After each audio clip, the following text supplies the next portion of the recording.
I had a little bit of an issue with it, and I said, say it again, and he did. And right hook sent him down. He hit him, and he fell.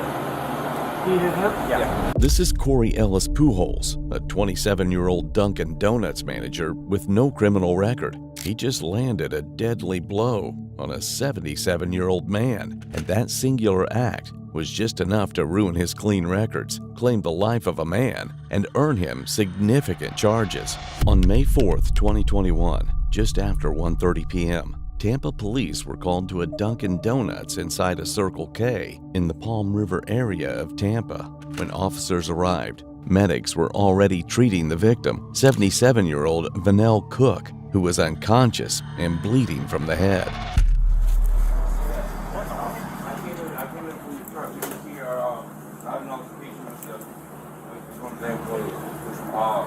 And I guess it was spilled, and I remember in here he was.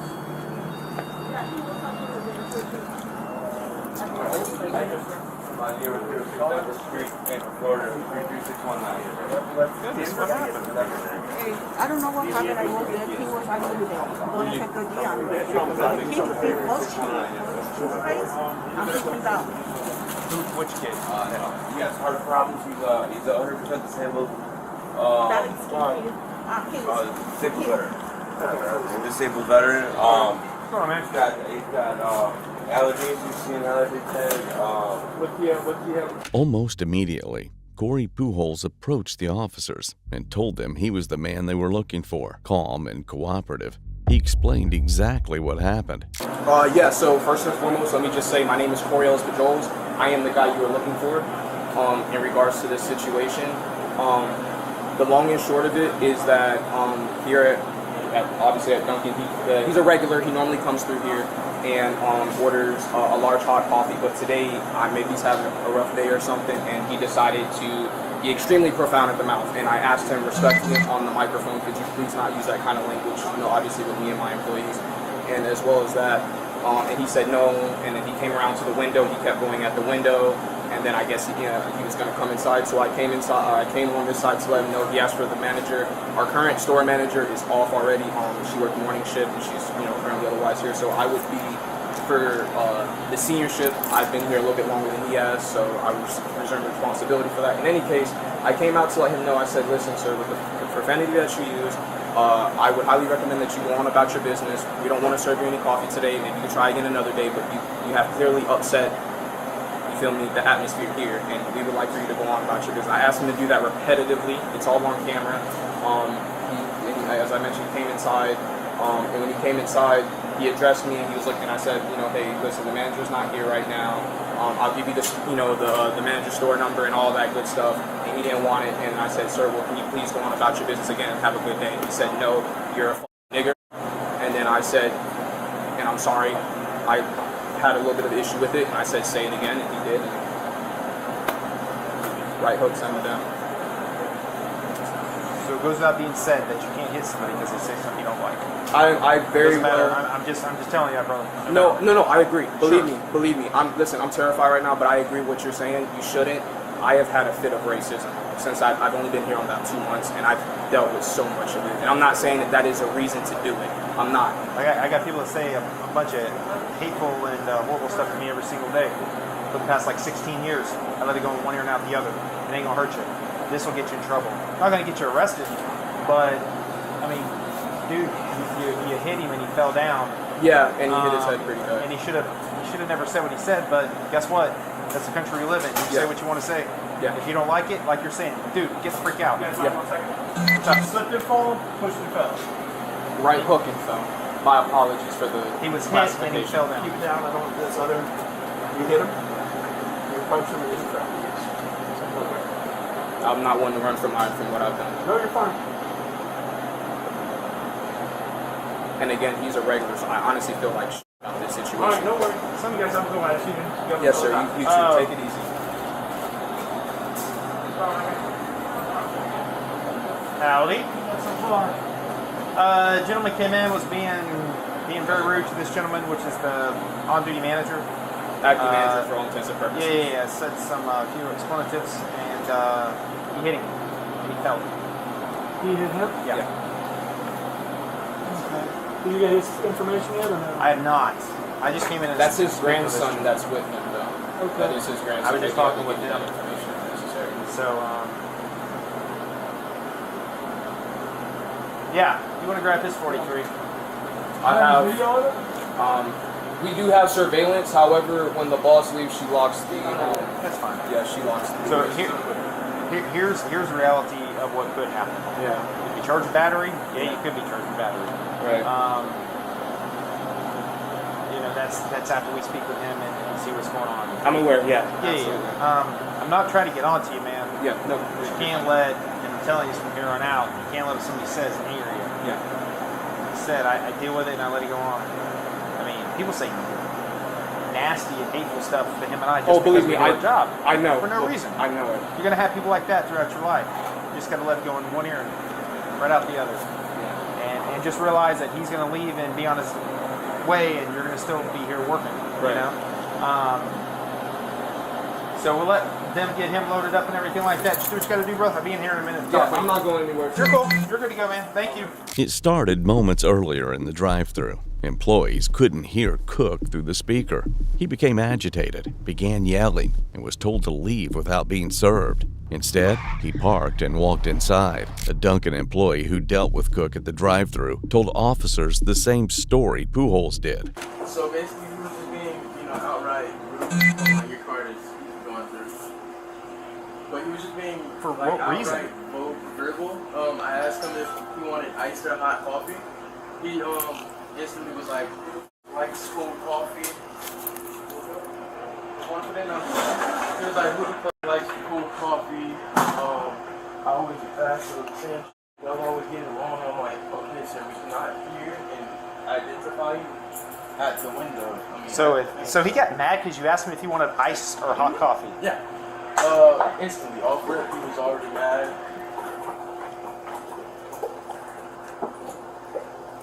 A large hot latte. Okay, gotcha. So instantly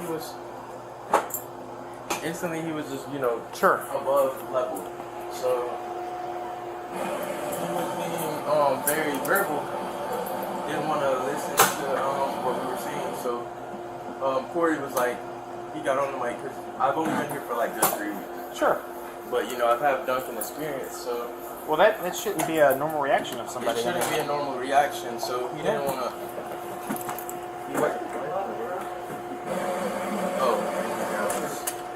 Thank you, sir. Okay, so yeah, he was being really verbal for absolute no reason. So Corey got on the mic because he's the veteran here, the more experienced person. Sure. So he took over the mic and was like, "Can you not talk to the customer employees like that?" And he wouldn't listen. So he said, "Okay, you know what we're gonna do?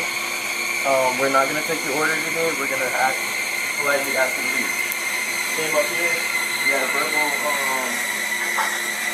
like, "Can you leave? We're not gonna take your order," type of thing right here. We were reassuring him that he could come again later.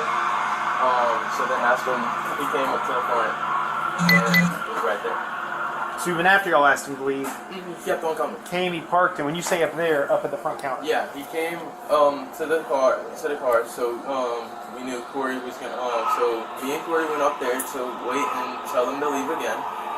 He didn't want to listen again, so we asked him to leave multiple times, and that's when he called Corey the N-word, and it escalated from there.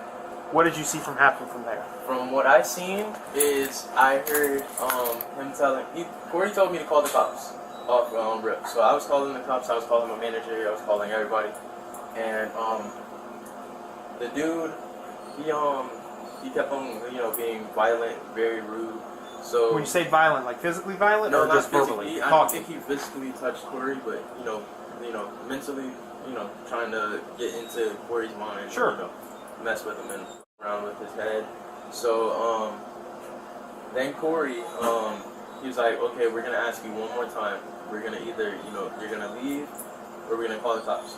I was already calling the cops, so he didn't want to leave. He was like, "There's a bunch of niggas, this, that, and third, your nicknames." Corey was like, "One more time," and he called him another nigga, and that's what happened.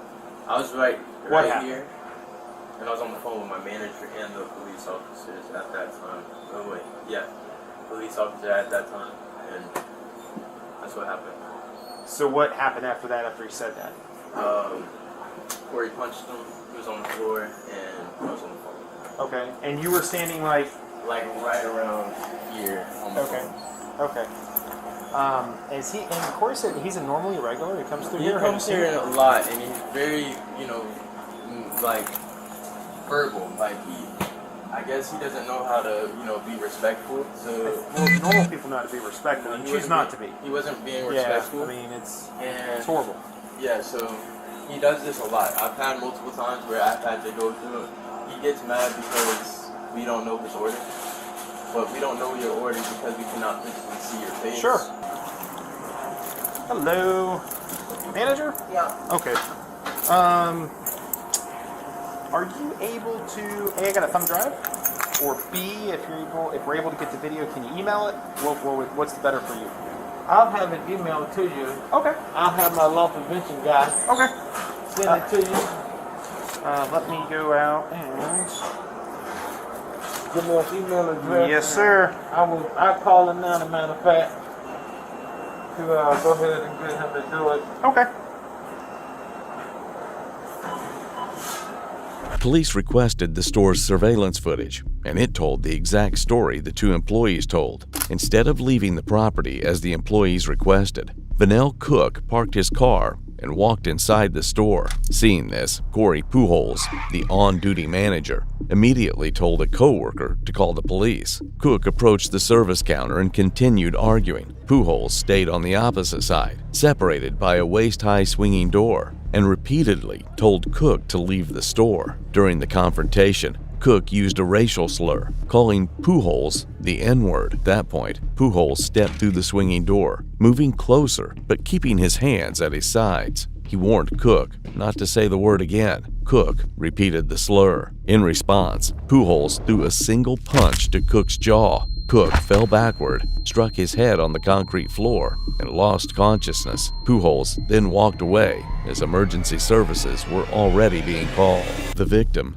Vanell Cook, was later revealed to be a registered sex offender with a long criminal history involving child exploitation. Prosecutors would later describe him as an unsympathetic victim, but legally, none of that justified the punch. The officers eventually did what they had to do.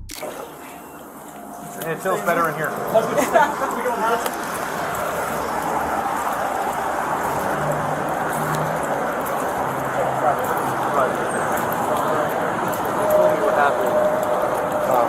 sorry. You're good. Yeah. They told me what happened. I feel for you 100% right now. What happened at that is not acceptable in any way, shape, or form. And I understand your anger and your level of frustration, but I would be pissed too. And this is one of those things that there's one thing that's steering us right now, and it's the level of pain. He's in critical condition right now. It's not okay. He has his brain swelling right now. He's unconscious and everything. So I'm going to pray for you and for him that he recovers. If he recovers and he's okay, just not big deal. You know what I'm saying? It's the level of injury. Had he not been this injured, there's a lot of things he could have done. Because, like I said, nobody here is okay with what that guy said. And none of us would know at all, you know? And he deserves to be put in his place for that. But because of how seriously he's injured, we have no choice. You know what I'm saying? So I want you to understand that. Everybody here agrees that what Kentucky was wrong, what he said he was wrong, and he has no choice. Like I said, he's not in there. So I'm going to pray for you and for him that he recovers, that he just hopefully go away. But for the time being, you're going to be charged 1 count of battery on the elderly male, which is over 65 years of age. You'll have a bond, so it's not going to be really high. You'll be able to bond out tonight at some point. And then we'll just pray all of us. This guy recovers and everything will work itself out. You know what I'm saying? Is there anything you have that you want somebody to say here? Yes, please. I'm his mom. That's fine. Mom, you want to step over here and we grab all this stuff? Get that right. Do you want a bag? Ma'am, do you want a bag? I can give you a bag for all that. I got a combo. Yeah, I've got one in here, or if you got one, that's fine. like I say, he'll get a bond, hopefully as fast as possible so he can get out and be done with it. But I mean, I called the state attorney's office, I spoke to all of our supervision, and it's just unfortunate, you know. I wish the guy had a black eye so we could all say, hey, watch him out, you know, but he's injured bad. From the same thing.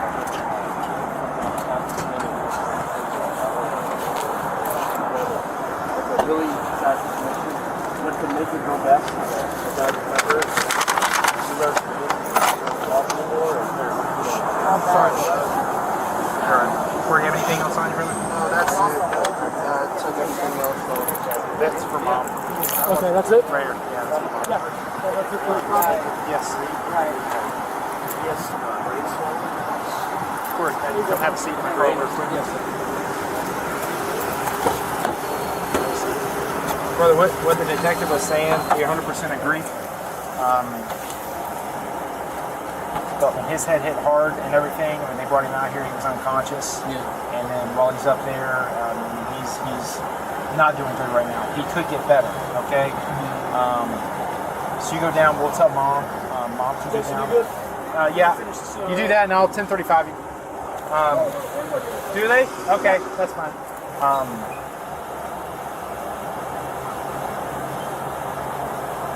It's just a hope, brother, that he gets better. Yeah. Okay? I know that was not your intent. It was not. It wasn't. I know that. You told me that right off the bat, man. It would have been different if it would have progressed and there would have been more physical after that, but it wasn't. Yeah. But everything, when something happens, everything is taken that happens in the entire situation. You know what I'm saying? So him falling, him getting the injury, him being elderly, again, he could be in the hospital and be completely fine by tomorrow. Okay? But we'll tell mom. Mom can come down and bond you out. It should be, I think, a $1,000 bond or $100 to a bondsman. She can come down and bond you out. And I'm sorry about this. I'm sorry because I still think, no matter what anybody thinks of me, I shouldn't have done it. I shouldn't. I agree with everybody. I shouldn't. Let me turn the air on for you. Let me talk to mom real quick. Okay. 3 days later, on May 7th, 2021, Cook died from a skull fracture and brain contusions. Pujols was rearrested and charged with aggravated manslaughter of an elderly adult, facing up to 30 years in prison. In March of 2022, prosecutors made a controversial decision. They reduced the charge to felony battery. Pujols was sentenced to 2 years house arrest, 3 years probation, 200 hours community service, mandatory anger management, and no prison time. Prosecutors cited key factors such as Pujols' clean record, the victim's aggression and racial slurs, and uncertainty under Florida's stand your ground laws. One man's past made him an unsympathetic victim. The other's clean record spared him a prison cell. But in the end, a single punch thrown in anger ended a life.